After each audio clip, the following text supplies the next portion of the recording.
Paz do Senhor. Meu irmãos, tudo bem? Deixa minha voz igual você está falando para mim. Eita, glória. Bom, quem trouxe a sua Bíblia, por favor, abra em Juízes, capítulo 13. Sentado mesmo, não precisa se levantar. Juízes, capítulo 13.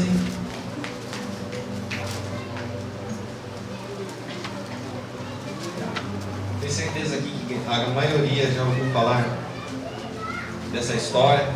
E eu gostaria de trazer alguns pontos importantes que Deus colocou no meu coração. Amém? Todo mundo achou? Juízes, capítulo 13. Eu estarei lendo esse versículo, o versículo 5, amém? E depois o versículo 24. Eu gostaria que vocês permanecessem com a Bíblia aberta, para a gente ir acompanhando o texto, amém? Assim diz a palavra do Senhor. Juízes, capítulo 13, versículo 5, amém? Juízes 13, 5. Porque eis que tu conceberás e terás um filho, sobre cuja cabeça não passará navalha, porquanto o menino será nazireu de Deus desde o ventre, e ele começará a livrar a Israel da mão dos filisteus. Agora o versículo 24, então do capítulo 13. Depois teve esta mulher um filho, a quem pôs o nome de Sansão, e o menino cresceu e o Senhor o abençoou. Bom, eu creio que todo mundo aqui conhece a história de Sansão, não é nenhuma novidade, mas eu gostaria de apontar alguns fatos. Porque um homem que tinha tudo para dar certo, tinha tudo para ser um grande herói da fé, da Bíblia, como nós temos outros exemplos, como Moisés, Abraão, enfim. E ele acabou fracassando. Bom, para quem não sabe, Sansão ele era um nazireu. E o que é um nazireu? No hebraico, essa palavra ela se chama nazir. E a raiz dela é nazar, ou seja, é uma pessoa consagrada, é uma pessoa separada para Deus. E essa pessoa, ela deveria seguir algumas regras, ela não poderia fazer certas coisas. E isso, se você abriu no livro de Números, capítulo 6, do versículo 1 ao 21, você vai ver as restrições que essa pessoa não poderia fazer. Eu destaquei aqui apenas 3 que são as mais importantes, lá está tudo mais detalhado. Bom, a primeira coisa que ele não poderia fazer era não tomar nenhuma bebida ou comida forte ou fermentada, geralmente proveniente de uvas. Outro ponto que ele não poderia fazer era cortar o seu cabelo. E por fim, ele não poderia tocar o quê? Em cadáveres, em coisas mortas, tanto de animais quanto de pessoas. Então esse era o nazireu.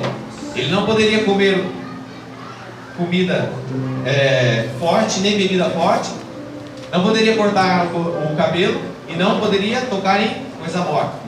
Grave bem isso, amém? Bom, então vamos listar alguns passos que esse homem que tinha tudo para dar certo fez e acabou comprometendo toda a sua vida. Abra comigo aí rapidamente, Juízes capítulo 14, avança um pouquinho aí. 14, versículo 8. Juízes 14, versículo 8. Está escrito assim: E depois de alguns dias voltou para ele e para tomá-lo, e apartando-se do caminho para ver o corpo do leão morto, eis que nele havia um enxame de abelhas com mel. Versículo 9: E tomou-a nas suas mãos, e foi andando e comendo dele, e foi a seu pai e a sua mãe, e deu-lhes do mel. Amém? Até aqui. Então, aqueles 3 princípios que o nazireu, ou seja, Sansão, ele não poderia fazer. Aqui neste capítulo, nesse versículo, nós vemos que ele desobedeceu a ordem dada por Deus. Sabe, meus irmãos, eu creio que muitos de vocês vieram aqui através de convites ou por familiares. Eu não conheço a vida de vocês, e talvez eu seja a pessoa mais indicada para falar isso que o Senhor tocou no meu coração. Sabe, meus amados, isso daqui não é uma brincadeira. Sansão era um homem consagrado ao Senhor, e ele começou a brincar com a sua consagração. Quantas vezes, meus irmãos, nós achamos que só por vir num culto de domingo, só por ofertar metade do dia, nós estamos já fazendo o nosso papel aqui na igreja? É algo muito sério. Outro ponto que Sansão começou também a perder está no Juízes capítulo 16. Vou ler comigo Juízes capítulo 16, versículo 1, e a gente vai focar agora mais nesse capítulo. Assim diz a palavra do Senhor, Juízes capítulo 16, versículo 1. E foi Sansão a Gaza, e ali uma mulher prostituta e entrou a ela. Irmãos, você pode ver que quando a gente começa a perder o temor das coisas de Deus, as primeiras coisas que acontecem são o quê? Os relacionamentos perigosos.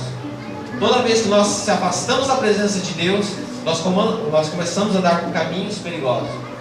E Sansão, um homem consagrado, acabou se deitando, você vai ver na história lá com essa mulher. E eu te faço uma pergunta nessa noite: com quem você anda aí pelo mundo afora?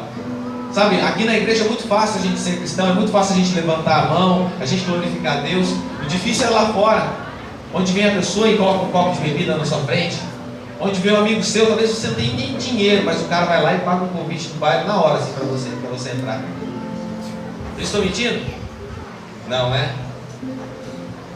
A palavra, Paulo afirma, meus irmãos, em 1 Coríntios, capítulo 15, versículo 33, não precisa abrir não, tá? Ele fala assim: não vos enganeis, as más conversações corrompem os bons costumes. Vou até citar um ditado aqui popular, eu creio que os irmãos vão acertar comigo. Fala assim: diga-me com quem tu andas que eu direi? Quem tu és, não é verdade? Quem não viu isso daí da mãe? Eu já ouvi várias vezes. Então assim está escrito na palavra do Senhor em 2 Coríntios, capítulo 6, versículos 14 ao 18. Não se impõe em julgo desigual com os descrentes, pois o que tem em comum a justiça e a maldade, ou que comunhão pode ter a luz com as trevas? Que harmonia entre Cristo e Belial? Que há de comum entre o crente e o descrente? Que acordo há entre o templo de Deus e os ídolos? Pois somos santuários de Deus. Como disse Deus: habitarei com eles, e entre eles andarei, serei o seu Deus, e eles serão o meu povo. Portanto, saia do meio deles e separem-se, diz o Senhor.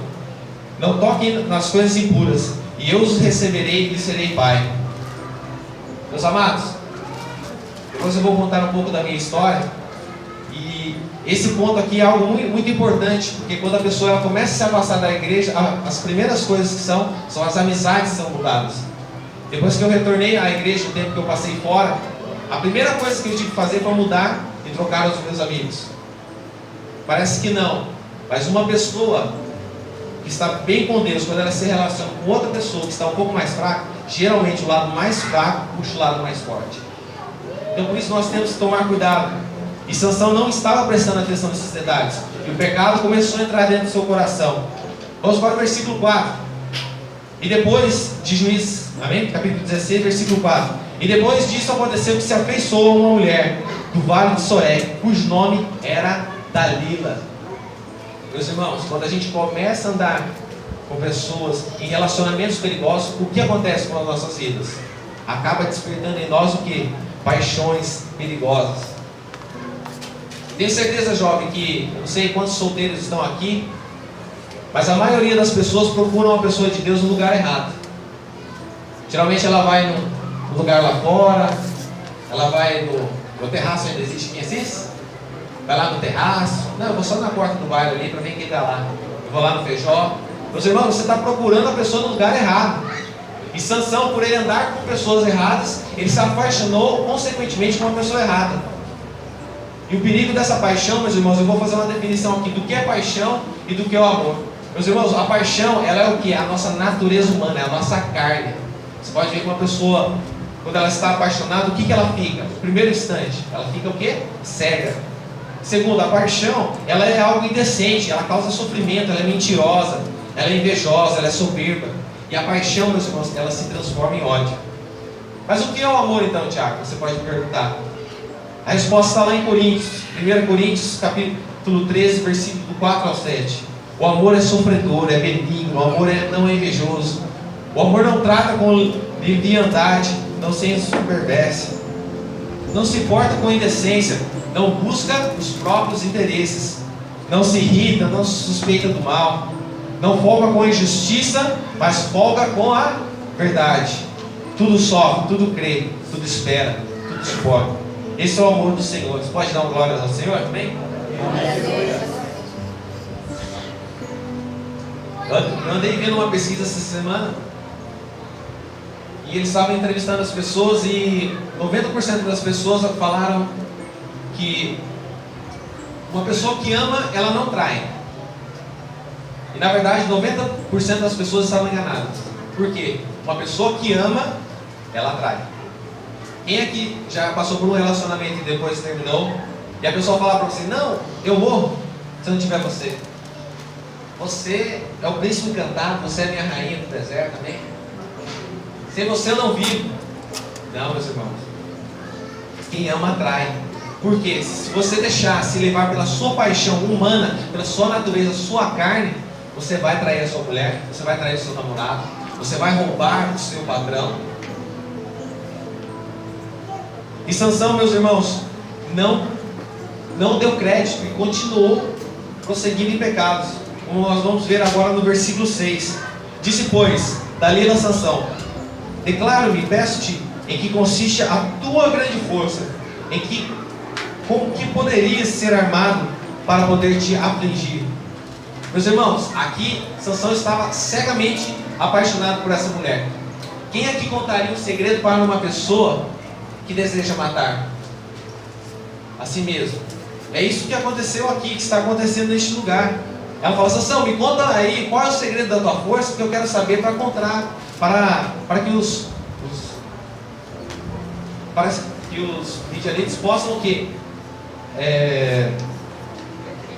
Possam lutar contra você e derrubar a sua força, possa te afligir. Então Sansão estava tão cego de amor, meus irmãos, ele estava tão vidrado nela, que ele começou o quê? A brincar com isso. E aí está outro ponto muito perigoso, meus irmãos, porque paixões perigosas, elas nos levam a quê? A brincar com a nossa paixão humana, ou seja, com a nossa natureza. E quem brinca com a paixão humana, em primeiro lugar, ela não reconhece que ela é frágil, e perante essa situação você não vai ter domínio, você não vai ter controle. E segundo, ela não tem o que mais discernimento espiritual. Quando a pessoa está cegamente apaixonada pelo pecado, ela não consegue mais discernir o Espírito de Deus. E por fim, o que? Ela está a um passo do que? Do fracasso e da derrota.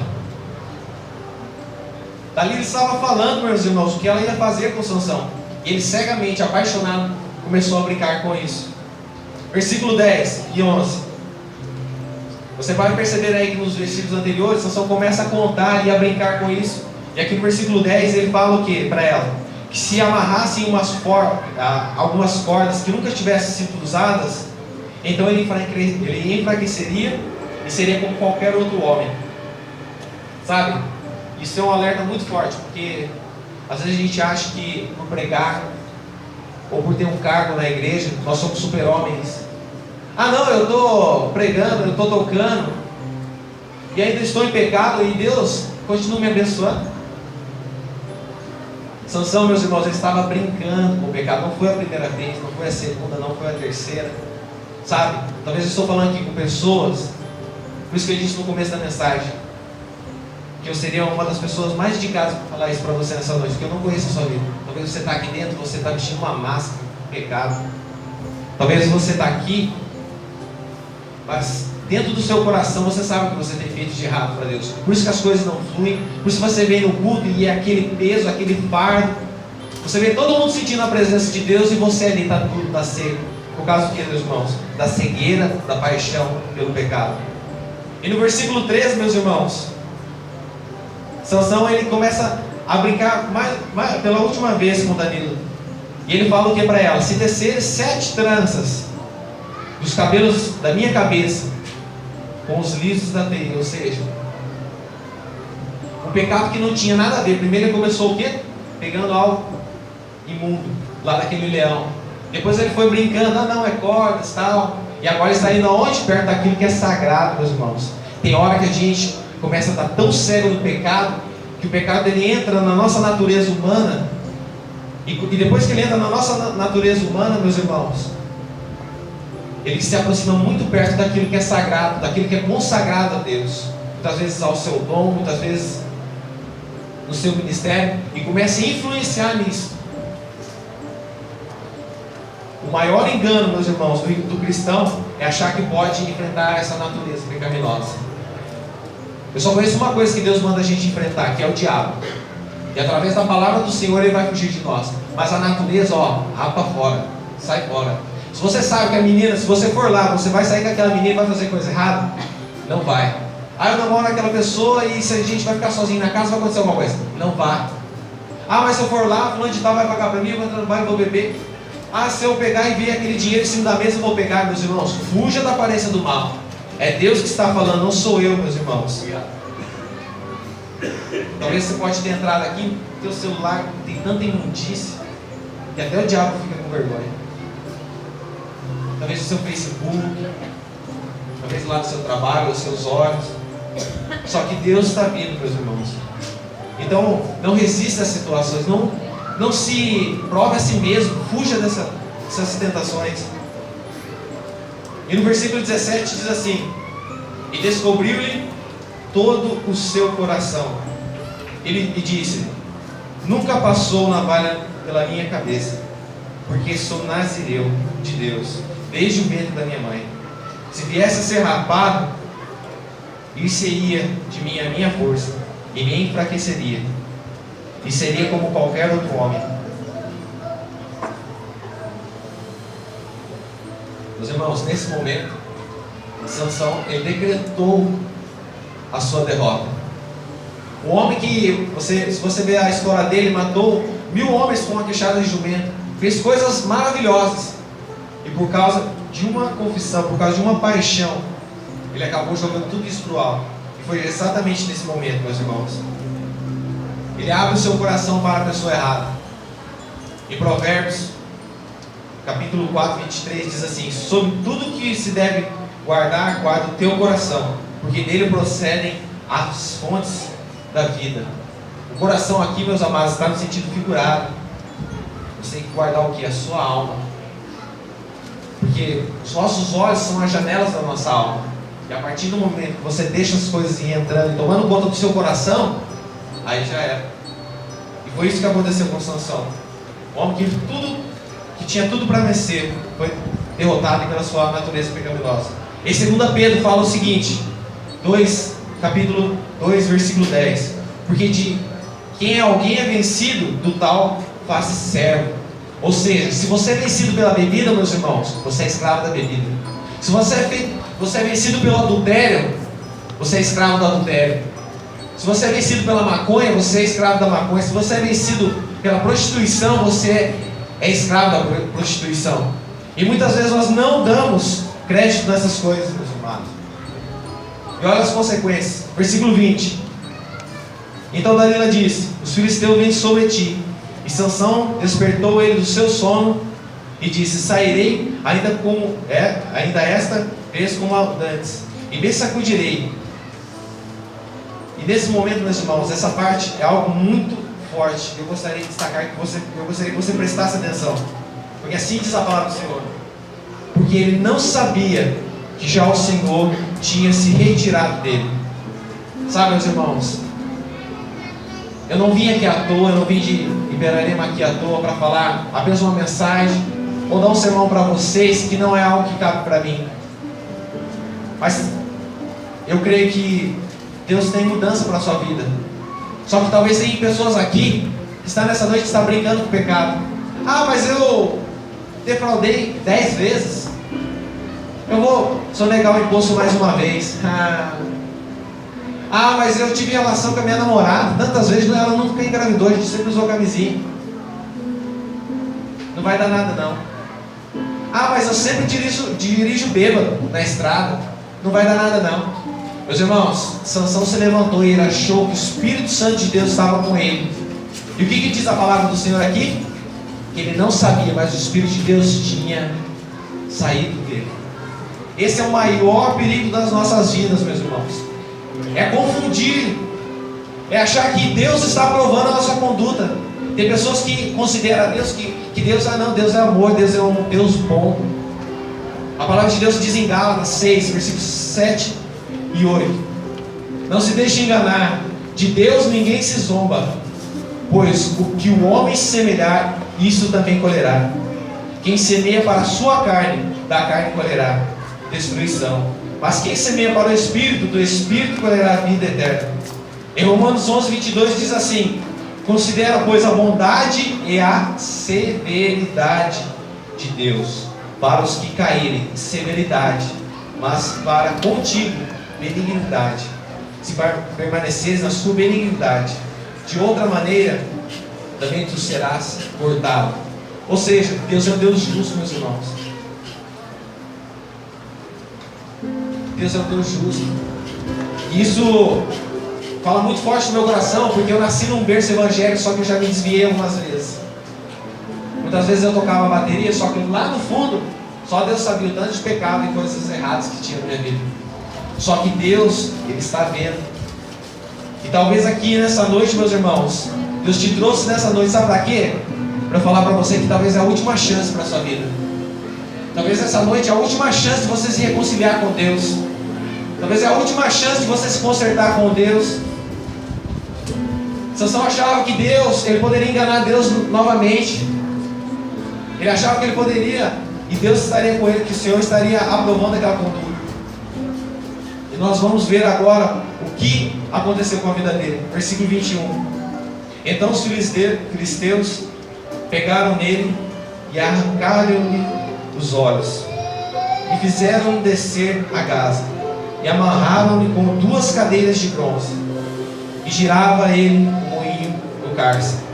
Um homem que tinha tudo para dar certo na vida, agora encara o quê? Uma vida de decadência, uma vida de escravidão, uma vida de cegueira, por ter perdido, não só cegueira física, por ter perdido seus 2 olhos, mas cegueira espiritual. E no versículo 25, a parte B, você vai ver o quê? Sim, assim está escrito a palavra do Senhor. E chamaram a Sansão do cárcere, que brincava diante deles. Ou seja, escárnio, deboche, humilhação. Vocês acham que, por exemplo, estou aqui trazendo essa palavra de Deus para vocês nessa noite. Se daqui 1 mês, 2, me virem lá numa porta de um bar, ou vazar alguma foto de eu bebendo, ou me drogando, ou vocês ouvirem que eu morri, que eu mudei o carro, estava drogado, enfim, qual vai ser a reação de vocês? Ou da maioria da população? Ah lá, tá vendo o crentinho? Nossa lá, ia sempre na igreja, tocava, cantava, dançava. Nossa, ele não era o líder de jovens? É ou não é verdade? Eu estou falando alguma mentira aqui? É isso que o diabo faz, meus irmãos. O diabo não está brincando. O diabo, quando ele pega as nossas vidas na mão dele, ele escarnece de nós.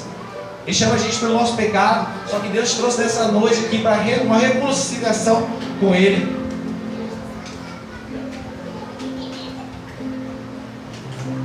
Estou partindo aqui para o encerramento. E eu acho lindo o Senhor nosso Deus. Porque justamente o tema dessa mensagem que Deus tocou no meu coração é o quê? Que enquanto há vida, meus irmãos, há esperança. Se você veio aqui nessa noite e você está vivo, não importa o motivo, talvez seu pai trouxe você aqui amarrado, talvez sua mãe trouxe você aqui, talvez você está pensando até numa pizza, ou você tem algo marcado depois com outra pessoa errada. Você está entendendo? Mas Deus te trouxe aqui e é uma noite de você se consertar com o Senhor. E Sansão, meus irmãos, lá no pecado, ele tomou consciência daquilo que estava acontecendo na vida dele. E nos versículos 28 até o 30 diz assim: então Sansão clamou ao Senhor e disse: Senhor, Deus, peço-te que te lembres de mim e fortaleça-me agora, só esta vez.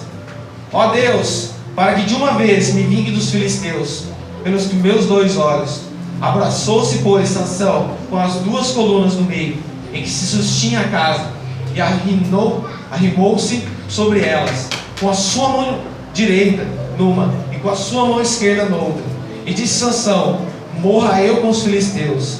E inclinou-se com força, e a casa caiu sobre os príncipes e sobre todo o povo que nela havia. E foram mais mortos que matou na sua morte do que matarem em suas vidas. Sabe, meus irmãos, talvez você veio aqui totalmente morto espiritualmente, totalmente frio. Talvez você tinha um cargo na igreja, talvez você cantava, você pregava, você dançava, eu não sei o que você fazia. Você entrou aqui seco e talvez você pode achar assim: para mim não existe mais esperança. Só que eu quero dizer, meus irmãos, que a glória da segunda casa, aleluia, ela é maior do que a da primeira. Sansão matou mais pessoas, conquistou algo maior da segunda vez na sua reconciliação do que ele tinha conseguido até naquele momento da sua vida. Então eu quero ser boca de Deus e profetizar na sua vida. Se você está longe, meus irmãos, você vai frutificar mais ainda do que você já frutificou quando você estava perto dos caminhos do Senhor. Em Salmos 51, versículo 17 diz assim: os sacrifícios para Deus são um espírito quebrantado. E é interessante que a confirmação, junto com o que a irmã falou, foi justamente esse versículo.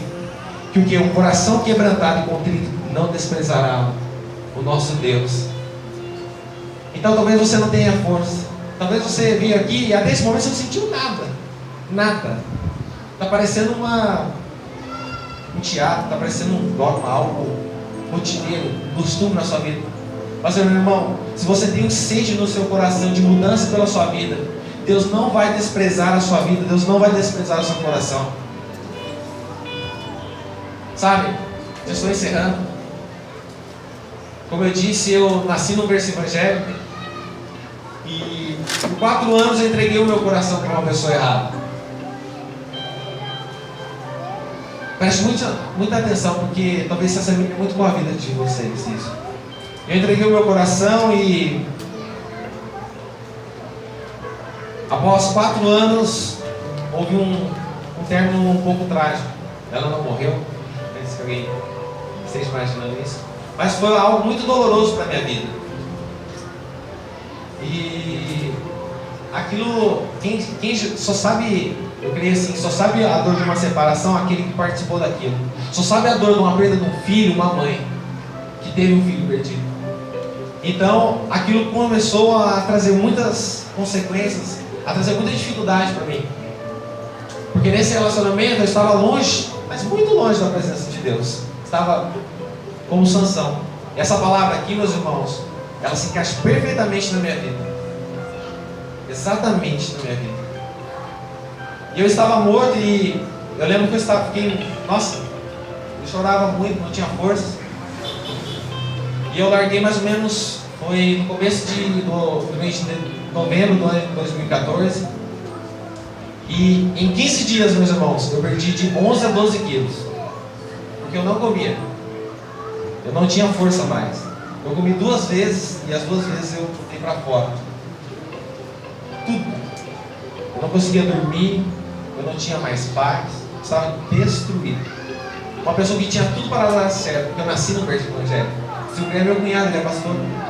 Eu tenho outro cunhado que é pastor, meu irmão é presbítero. Tinha tudo para dar certo. Vocês estão vendo?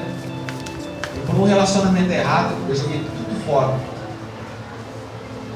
E eu lembro que 15 dias depois, o meu irmão, que é presbítero, ia ter um culto numa igreja aqui em Assis, um congresso de varões. Ele me chamou no sábado. E eu não queria muito ir, porque eu quase nem frequentava a igreja, estava bem morto nessa parte. Eu ia só quando eu ia tocar bateria. Então eu vou tocar, então eu vou. Sabe aquele amor errado? Então eu pensei, não, tá, eu vou, vai. Melhor que eu ficar aqui em casa e às vezes eu deparo com uma pessoa, enfim. Aí eu cheguei naquele culto, meus irmãos, não senti nada. O louvor, uma bênção. Só que eu estava longe, nada, seco, coração seco, duro. E eu lembro que tinha um pastor negro pregando, e ele usava um terno prata, muito estiloso por sinal, pastor. Parecia um lambarim prateado lá na frente. E aquele pastor pregou, só que a mensagem dele tocou no meu coração.